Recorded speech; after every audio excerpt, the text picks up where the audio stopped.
नमस्ते दोस्तों कॉम्प्रीहेंशन का जो एसबीआई सेशन हमने स्टार्ट किया था उसकी आज सेकेंड वीडियो है जो आपको मिल रही है। एंड आई होप जो ये कॉम्प्रीहेंशन करना है या ये जो प्रैक्टिस हमने आप लोगों के लिए शुरू की है ये एक पॉजिटिव माइंडसेट से हमने तो की है, लेकिन आपके लिए भी ये पॉजिटिव हो ऐसा हम उम्मीद करते हैं। एंड ये कॉम्प्रीहेंशन जो है इसे अप्रोच कैसे करना है ये जो मैंने आपको सिखाया है एग्जैक्टली आपने आई होप आज का जो कॉम्प्रीहेंशन है वो वैसे ही किया होगा।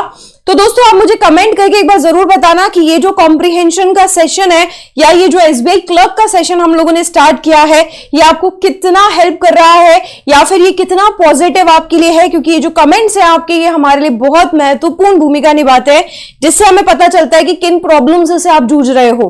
ठीक है फ्रेंड्स, तो ये जो कॉम्प्रीहेंशन आपको मिला था, जरा इस कॉम्प्रीहेंशन के बारे में अगर हम बात करें तो क्रिटिकल लर्निंग के ऊपर ये कॉम्प्रीहेंशन था पूरा का पूरा कि कैसे क्रिटिकल थिंकिंग में प्रॉब्लम्स आती हैं या क्रिटिकल थिंकिंग क्या होती है या कैसे क्रिटिकल थिंकिंग को अप्रोच करते हैं। हालांकि ये जो कॉम्प्रीहेंशन था बहुत बड़ा नहीं था, क्योंकि एसबीआई के जो यूजुअली कॉम्प्रीहेंशन आते हैं दोस्तों बहुत बड़े बड़े भी आते हैं ना, मतलब बहुत सारे पैराग्राफ्स उनमें कैरी होते हैं। बट इट्स ओके, ये कॉम्प्रीहेंशन था भी छोटा प्लस बहुत इजी था इस कॉम्प्रीहेंशन को अप्रोच करना या इस कॉम्प्रीहेंशन को सॉल्व करना। कट टू कट इसके क्वेश्चन के आंसर्स जो है वो मुझे कॉम्प्रीहेंशन में दिए हुए थे, तो मेरे लिए इतनी बड़ी कोई बात थी नहीं। चलिए तो डायरेक्ट इसके क्वेश्चन से ही स्टार्ट करें। तो जो इसका पहला क्वेश्चन था उसमें ये आपसे पूछ रहा था, अच्छा दोस्तों यूजुअली ये वाले जो क्वेश्चंस होते हैं ना जो कि ये आपसे बोलते हैं कि जो सेंटेंसेस हमने आपको दिए हुए हैं ये ट्रू है, पैसेज में कौन सा सेंटेंस ट्रू है और कौन सा सेंटेंस फॉल्स है, इस टाइप के जो क्वेश्चंस हैं वो आपको कॉम्प्रीहेंशन में दी लास्ट अटेम्प्ट करना है, यानी सबसे लास्ट में अटेम्प्ट करना है। वो इसलिए क्योंकि इन क्वेश्चंस को अटेम्प्ट करने के लिए पूरा का पूरा कॉम्प्रीहेंशन आपको पता होना चाहिए, प्लस वो सारी लाइंस ढूंढने में भी टाइम लगता है, उस अप्रोच को डील करने में भी टाइम लगता है। लेकिन हाँ एक चीज है जो आपको इन क्वेश्चंस में हेल्प करेगी और वो चीज मैंने आपको पहले भी बताई थी, शॉर्ट नोट्स। अगर आपने लिख रखा है कौन सा पैराग्राफ किस तरफ अप्रोच कर रहा है तो वो ट्रू एंड फॉल्स का जो क्वेश्चन है वो आपके लिए थोड़ा सा पढ़ना इजी हो जाएगा। But still I am saying कि इन क्वेश्चंस को सबसे लास्ट में अटेम्प्ट करना है। कोई बात नहीं अगर एक क्वेश्चन मेरा छूट भी जाता है तो कोई बड़ी बात नहीं है, एटलीस्ट जो बाकी के क्वेश्चंस हैं वो विद इन टाइम जो है वो मैं कर पाऊंगा या कर पाऊंगी। चलिए तो ये जो क्वेश्चन है इसमें मुझे पूछा गया था कि क्रिटिकल थिंकिंग के बारे में जो मुझे यहां पर दिया गया है पैसेज में उनमें से कौन सा स्टेटमेंट ट्रू है। अब ये जो क्रिटिकल थिंकिंग के बारे में मुझे बताया गया था ये मुझे बताया गया था पैसेज नंबर 2 के अंदर, जिसमें देखो लिखा हुआ है critical thinking is the ability to think clearly and rationally understanding the logical connection. यहां से मुझे ये मिला था जब मैंने मेरी लाइंस को अप्रोच किया तो यहां पर जो लाइंस लिखी थी वो लिखी थी critical thinking is about being an active learner rather than a passive listener. ये जो लाइन अगर आपने ढंग से पढ़ी होगी तो ये लाइन आपको यहां पर मेंशन की हुई है, active learner rather than passive recipient of information, यानी फर्स्ट वाली लाइन जो है वो मुझे मिल गई है। बात करते हैं सेकेंड लाइन की, active listener rather than an inquisitor, ये नहीं गिवन है, एक्टिव और पैसिव के बारे में ही बात थी। बात करते हैं थर्ड ऑप्शन की, critical thinking is an ability to engage in बिल्कुल अगर आपने इसके आगे वाली ही लाइन पढ़ी होती तो आपको ये भी मिल जाता। देखिए क्या लिखा हुआ है, ये मुझे साफ साफ कह रहा है someone with critical thinking skills can understand the link between ideas, determine the importance and relevance of arguments and ideas. और यही आपको इससे थर्ड ऑप्शन दिया हुआ है, critical thinking is an ability to engage in reflexive and independent thinking, यानी कि मुझे एग्जैक्टली ये लाइन वापस मिल गई है। तो इस हिसाब से मेरे दो आंसर सही होते हैं, एक ऑप्शन नंबर फर्स्ट और एक ऑप्शन नंबर थर्ड।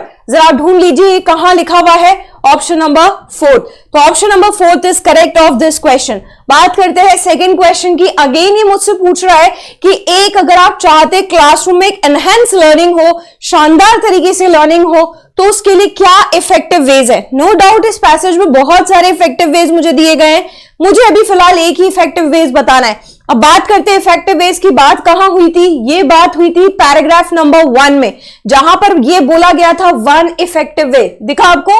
तो एक इफेक्टिव वे क्या है कि इनसाइड क्लासरूम लर्निंग में क्रिटिकल थिंकिंग को अरेंज करने के लिए कि आप स्टूडेंट्स के बीच में क्लासरूम डिस्कशंस जो है वो करा कीजिए, एक स्टेप है क्रिटिकल थिंकिंग को इंप्रूव या एनहेंस करने का। अब अगर ये लाइन मुझे यहां दिख गई है तो ये ऑप्शन भी मुझे कहीं ना कहीं दिख ही जाएगा।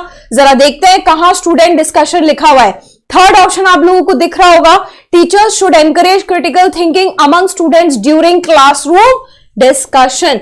Again one of the easy questions. आगे बढ़ते हैं। नेक्स्ट क्वेश्चन मुझे बोल रहा है, by what means critical thinking can be enhanced among students bye teachers. पहले इसने बोला था कि क्रिटिकल थिंकिंग कैसे एनहांस कर सकते हो, उसका एक तरीका बताइए।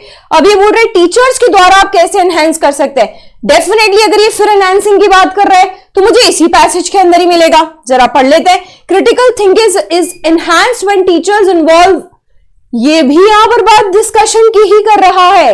ये कह रहा है कि स्टूडेंट्स के बीच में तो होना ही चाहिए डिस्कशन, लेकिन टीचर और स्टूडेंट्स के बीच में भी क्या होना चाहिए, डिस्कशन ही होना चाहिए। तो जरा एक बार ऑप्शन ढूंढ लेते हैं। डिस्कशन से रिलेटेड मेरा कौन सा ऑप्शन है?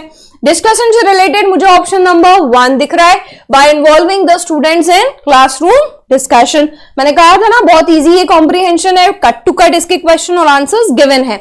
आगे बढ़ते हैं। ये बोल रहा है इनमें से which of the following statement is true regarding someone with critical thinking skill and mentioned in the passage।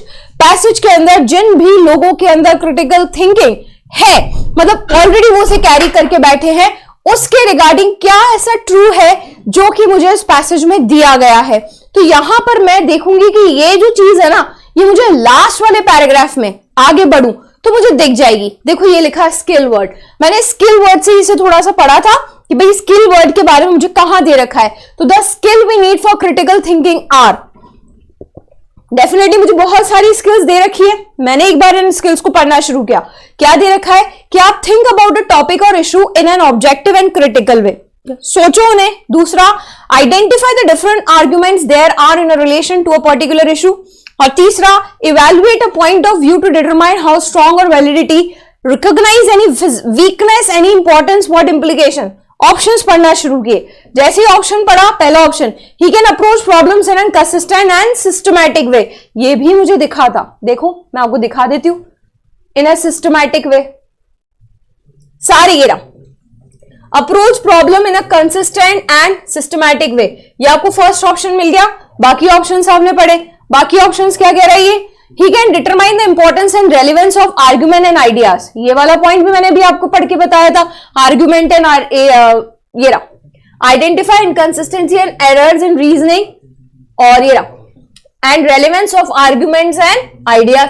ये रहा मेरा सेकंड पॉइंट, ये भी मुझे यहां पर दिख रहा है। और आगे का थर्ड ऑप्शन भी पढ़ लेते, क्या बोल रहा है। वैसे यूजुअली जब फर्स्ट और सेकंड ऑप्शन सही होता है ना, तो आप एक ऐसा ऑप्शन ढूंढ लो जिसमें फर्स्ट और सेकंड दोनों दे रखा है। अब वो एक ही ऑप्शन है, और जब ये एक ही ऑप्शन है ना, तो आंख बंद करके आप थर्ड ऑप्शन भी सही मान करके उसे टिक कर सकते हो। चलिए आगे का क्वेश्चन देखें।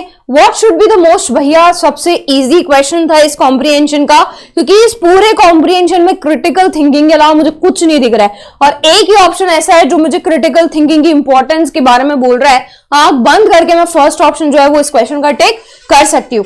नेक्स्ट क्वेश्चन की बात करूं, ये मुझसे बोल रहा है सिमिलर मीनिंग बताना है अडेप्ट का। फ्रेंड्स मैंने आपको बहुत बार क्लासरूम में अडेप्ट और अडेप्ट के बीच डिफरेंस बताया हुआ है। दो तरीके के अडेप्ट होते हैं, एक ADAPT और एक ADEPT। तो मैंने आपको बताया था इस अडेप्ट का मतलब तो होता है अपने आप को सिचुएशंस के अकॉर्डिंग ढालना, अपने आप को सराउंडिंग्स के अकॉर्डिंग मैनेज कर लेना। लेकिन इस अडेप्ट का मतलब मैंने आपको प्रोफिशिएंट या फिर मैं कहूं स्किल्ड बता रखा है, जिसको हिंदी में हम निपुण कहते हैं। यानी अगर आप किसी चीज में पारंगत हैं, निपुण हैं, तो आप इसका यूज कर सकते हैं। समझ में आया? तो इस अडेप्ट का एक्चुअली मतलब स्किल्ड या प्रोफिशिएंट है। क्या मुझे ऐसा कुछ ऑप्शन दिख रहा है? बिल्कुल दिख रहा है। फर्स्ट ऑप्शन ही क्या लिखा हुआ है? स्किल्ड। मिल गया आंसर। क्वाइट इजी क्वेश्चन था। नेक्स्ट क्वेश्चन पे चलते हैं। आपको ऑपोजिट बताना है किस वर्ड का? रिटेंशन वर्ड का। अब रिटेंशन का मतलब मुझे आना चाहिए ना। रिटेंशन का मतलब है रिकलेक्ट करना या रिकलेक्शन करना, चीजों को वापस गैदर करना। क्या करना? चीजों को वापस गैदर। कई बार क्या होता है, कुछ चीजें आपके पास पहले किसी टाइम पे बहुत सारी होती है, धीरे धीरे वो कम हो जाती है, आप उन चीजों को वापस गैदर इकट्ठा करना शुरू करते हैं, तो इस रिकलेक्शन को हम रिटेंशन कहते हैं। ऑप्शंस पे जाएं जरा। लो पहला ही ऑप्शन मुझे क्या दिख रहा है? रिकलेक्शन, जो मेरा राइट। अच्छा रिकलेक्शन तो इसका सिनोनिम है, मुझे तो एंटोनिम बताना है। राइट, क्योंकि मैंने आपको कहा है एंटोनिम सिनोनिम्स के क्वेश्चन में दोनों ही ऑप्शंस में अवेलेबल रहते हैं। तो रिकलेक्शन तो इसका सिनोनिम हो गया, क्योंकि मुझे एंटोनिम बताना है। तो रिकलेक्ट मतलब इकट्ठा करना, तो उसको दूर करना। अब दूर कहां होगा? रिमूवल। तो the right answer is option number 5। यहीं पर आपका ये कॉम्प्रिहेंशन एंड होता है। बहुत इजी ये कॉम्प्रिहेंशन था। एसबीआई क्लर्क के प्री में इतने टफ नहीं आते हैं, कट टू कट अगर आप चलेंगे तो आपको जरूर इसका आंसर पैसेज में ही मिल जाएंगे। चलिए फ्रेंड्स, नेक्स्ट कॉम्प्रिहेंशन के लिए आपका फिर वेट करते हैं। नेक्स्ट कॉम्प्रिहेंशन आपको फिर सॉल्व कराते हैं। तब तक के लिए दोस्तों, जय हिंद, जय भारत।